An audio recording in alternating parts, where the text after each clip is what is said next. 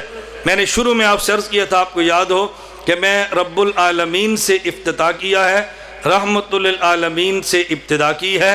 میں اسی بات کو اختتام پہ پیش کروں گا، یہ نقطہ اب ذہن نشین فرما لیں۔ اللہ رب العالمین ہے، اس کے نبی رحمت للعالمین ہے، تو رب العالمین، مصطفیٰ رحمت للعالمین، اس کی وجہ اور دونوں میں جوڑ کیا ہے؟ ہمیں اعتراف، ہم مجرم ہیں، ہم گناہ گار ہیں، ہم سے گناہ ہوتے ہیں، اور قانون کے مطابق شاید ہمارے گناہوں کی سزا یہ ممکن نہ ہو، اور قانون کے مطابق شاید ہماری نجات یہ ممکن نہ ہو۔ اللہ رب العالمین قیامت کے دن جو عدالت سجائیں گے وہ مالک یوم الدین بن کے لگائیں گے، اور مالک کی عدالت میں وکیل ہرگز نہیں آتا، مالک کی عدالت میں سفارشی آتا ہے۔ جج کی عدالت میں وکیل پیش ہوتے ہیں، اور مالک کی عدالت میں وکیل نہیں، سفارشی اور شفیع آتا ہے۔ قیامت کے دن اللہ عدالت لگائیں گے، مالک بن کے لگائیں گے، اور عدالت لگانے والے رب العالمین ہوں گے۔ اس رب العالمین کی عدالت میں ہمیں سفارشی چاہیے۔ کسی کے پاس سفارشی اپنا نابالغ بچہ ہے، وہ شفاعت کرے گا، ماں اور باپ کو جنت میں لے جائے گا۔ کسی کے پاس سفارشی حافظ قرآن ہے، سفارش کرے گا، 10 کو جنت میں لے جائے گا۔ کسی کے پاس سفارشی شہید ہے، سفارش کرے گا اور 70 کو جنت میں لے جائے گا۔ کسی کے پاس سفارشی عالم ہے، وہ سفارش کرے گا اور اپنے متبعین کو جنت میں لے جائے گا۔ ام المومنین امی عائشہ رضی اللہ عنہا نے پوچھا، شمائل ترمذی میں روایت موجود ہے، اللہ کے نبی من لم یکن لہ فرۃ، اے اللہ کے پیغمبر، اگر قیامت کے دن کسی بندے کے پاس کوئی سفارشی نہ ہو اس کا کیا بنے گا؟ اللہ کے پیغمبر فرمانے لگے، من لم یکن لہ انا فرۃ لامتی، اے میری عائشہ، قیامت کے دن جن کا کوئی سفارشی نہ ہو ان کا سفارشی میں خود محمد مصطفیٰ ہوگا۔ اب نقطہ سمجھیں، عدالت کس کی ہے؟ رب العالمین کی، تو سفارشی کتنا بڑا چاہیے؟ جیسے عدالت رب العالمین کی ہے، وہاں شفاعت رحمت للعالمین کی ہے، مالک رب العالمین ہے، اور وہاں پہ سفارشی رحمت للعالمین ہے۔ ہم رب العالمین بھی مانتے ہیں، رحمت للعالمین بھی مانتے ہیں، حکم رب العالمین کا ہے اور طریقہ رحمت للعالمین کا ہے۔ یہ ہماری ضرورت ہے، ان پر احسان نہیں ہے۔ بس دعا یہ فرمائیں اللہ تعالی ہم سب کو اللہ رب العزت کے احکام ماننے کی اور حضور اکرم صلی اللہ علیہ وسلم کی سنت اور آپ کے طریقے کے مطابق زندگی گزارنے کی توفیق عطا فرمائے۔ میری آپ سے آخر میں صرف 3 گزارشات ہیں۔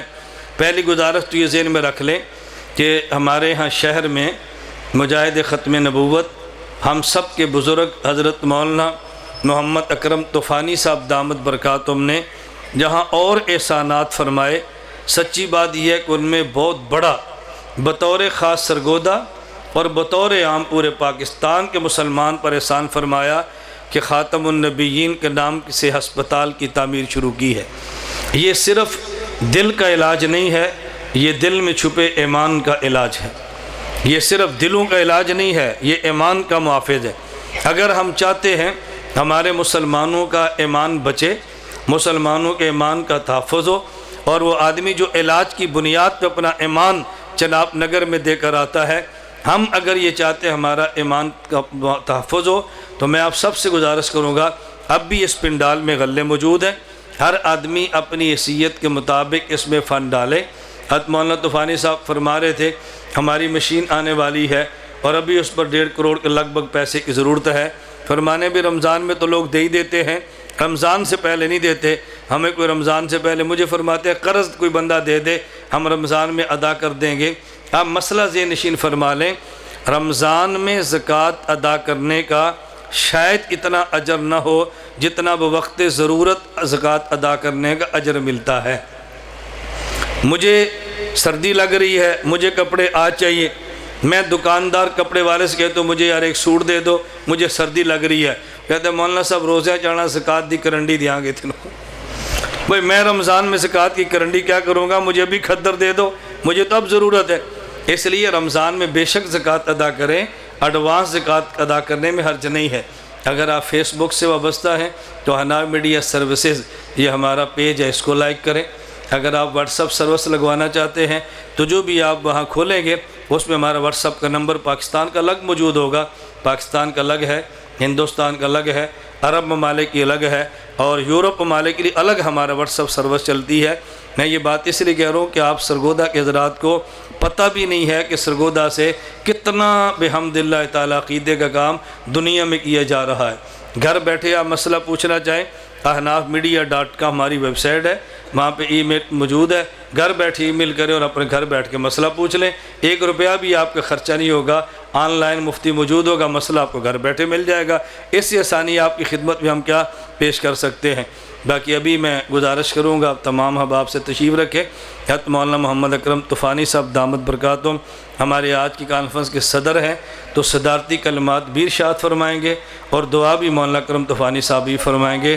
اللہ ہم سب کو اپنے بزرگوں کی قدر کی توفیق عطا فرمائے. وآخر دعوانا ان الحمدللہ رب العالمین. دعا سے قبل بھائی کوئی بھی ساتھی نہ اٹھے، یہ بدمزگی بالکل آپ نے نہیں دکھانی. میرے دوستوں بزرگوں، میری باتیں تو آپ سنتے رہتے ہیں اور میں تقریباً کہ خدا دلوں کے پیچ جانتا ہے اور یہ علماء بیٹھے ہوئے ہیں.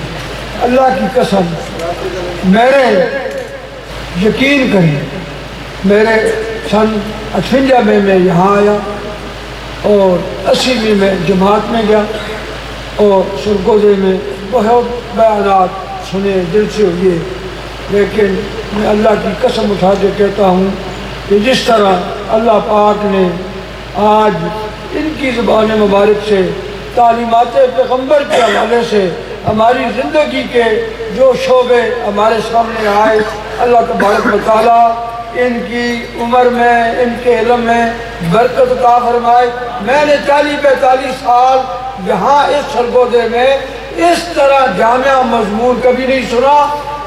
اور اگر کسی نے تردید کرنی ہو کہ تو جھوٹ کہتا ہے تو کہ کھڑا ہوگا. یہ دیکھو اصل چیزیں یہ ہیں جو آج کل ہمیں کرنے کی ہے کہ ہم اپنی اولاد کی تربیت کیسے کرنی ہے، اپنی بچیوں کی تربیت کیسے کرنی ہے.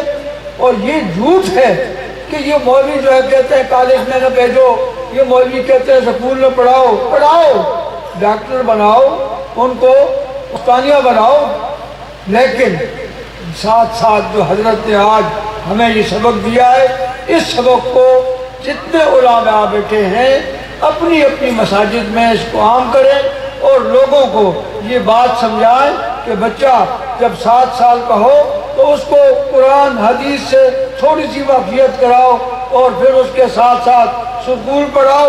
افسوس یہ ہے کہ بچہ 7 سال کا ہوتا ہے، 8 کلو کا بستہ گلے میں ڈال کر کے اس کو رکشے میں ڈال دیتے ہیں کہ چلو جی تھڑیدار صاحب. اس لیے آج کی باتیں میں مولانا کی جو بیان کی ہیں اللہ کی قسم موجودہ دور کے عین مطابق ہیں. اللہ پاک ان کے علم و عمل میں برکت عطا فرمائے. اور ہم ان سے گزارش کریں گے کہ اس طریقے سے جو تعلیمات پیغمبر کے حوالے سے جو مانع جامعہ اور مانع پروگرام انہوں نے ہمارے سامنے رکھا، انشاءاللہ ہم بھی ہر قسم کا تعاون کریں گے. ہر 3 مہینے کے بعد اس طرح ایک پروگرام ہونا چاہیے یا نہیں ہونا چاہیے؟ اب مولانا آپ کو کرنا پڑے، دعا کریں گے. اللہ پاک ان کی اس محنت کو قبول فرمائے اور اللہ پاک ان کے علم و عمل میں برکت عطا فرمائے.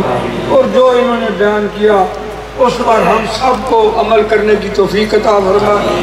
اور جس طرح ہمارے ملک میں آج کل شر اور فساد چل رہا ہے، اللہ پاک اس کی حفاظت فرمائے. اور ہم اس ملک کے ساتھ محبت کرتے ہیں، ہمیں اپنے کابر نے یہی بات سکھلائی ہے کہ حب الوطن من الایمان، وطن سے محبت بھی یہ ایمان کی ایک علامت ہے۔ جو آدمی وطن کے ساتھ غداری کرتا ہے، پیارے رنگ میں یا دشمنی کے رنگ میں، کسی بھی رنگ میں، وطن کا جو آدمی دشمن ہے، اللہ پاک اس کو ہدایت دے۔ اگر اس کی قسمت میں ہدایت نہیں ہے تو اللہ پاک ان خبثاء سے پاکستان کی زمین کو محفوظ فرما دے۔ اللہ میرا اور آپ کا، ہم سب کا خاتمہ بالایمان فرمائے، اور حضرت کا جو بہت بڑا ایک پروجیکٹ 87 چک میں شروع ہے، اللہ پاک اس کو بھی پایہ تکمیل تک پہنچائے، اور جس طرح یہ پوری دنیا میں جا کر کے ہم سب علماء کی طرف سے فرض کفایہ ادا کر رہے ہیں۔ ہم تو کوئی ایک مسئلہ لے کے بیٹھ جاتے ہیں، کوئی ختم نبوت بیان کرتا ہے، کوئی عظمت صحابہ، کوئی یہ وہ، لیکن یہ تمام مسائل جو امت کو ضرورت ہے، اللہ کی قسم یہ شمال سے لے کر مشرق تک جہاں تک بھی جا سکتے ہیں، سنگاپور، سری لنکا، انڈیا، اور اس سے آگے جناب والی جہاں تک جنوبی افریقہ، مغربی افریقہ، جو مسائل ان لوگوں کو جو درکار ہیں وہ ان تک پہنچاتے ہیں۔ اللہ ان کی عمر میں، ان کی جوانی میں برکت عطا فرمائے، اور ان کے کام کو پہلے سے دو بالا فرمائے، دن دگنی اور رات چوگنی ترقی عطا فرمائے، اور اللہ ہم سب کو بھی ان کے ساتھ تعاون کرنے کی اور ان کے ساتھ چلنے کی توفیق عطا فرمائے، اور اللہ پاک اس ملک کے اندر ہر کلمہ گو مسلمان کو تعلیمات پیغمبر پر عمل کرنے کی توفیق عطا فرمائے۔ صلی اللہ تعالیٰ علیہ خیر جزاکم اللہ۔ السلام علیکم ورحمۃ اللہ۔